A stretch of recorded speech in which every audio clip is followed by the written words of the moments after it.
you, Mr. Chairman.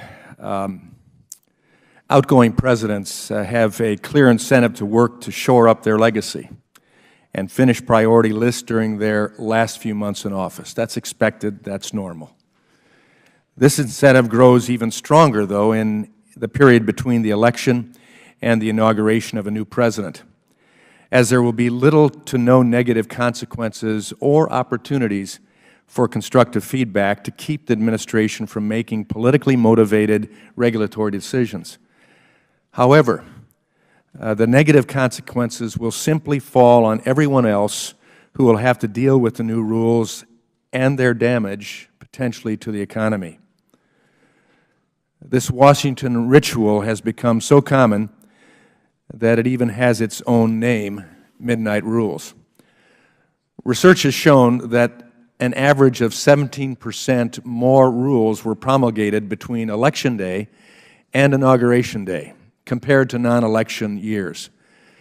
This trend in midnight rulemaking has been even more dramatic in recent years, with the highest spikes occurring in 1980, 1992, and 2000.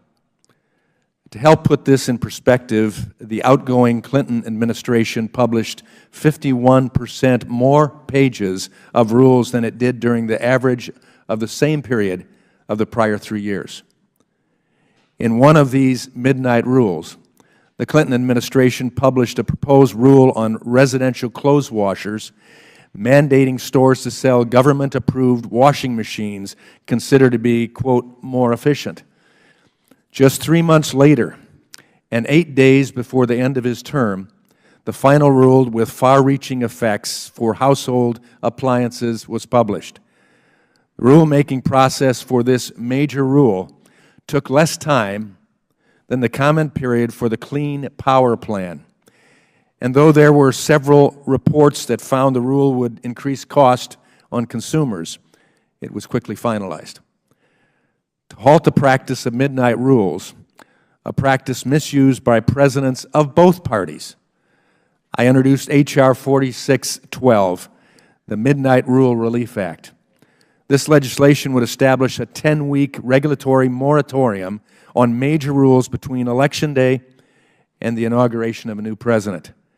So far, since 2009, the current administration is already responsible for over $600 billion in regulatory costs from major rules.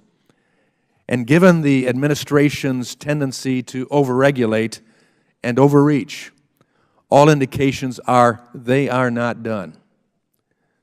In the Department of Energy alone, potentially 6 remaining regulations could have an annual cost of $2.9 billion.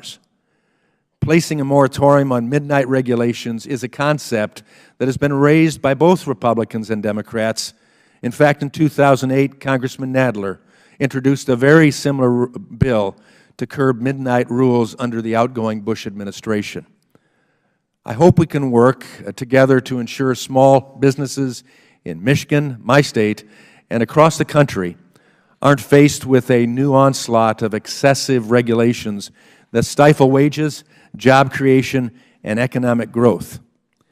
With that, I urge my colleagues to support this legislation, and I reserve.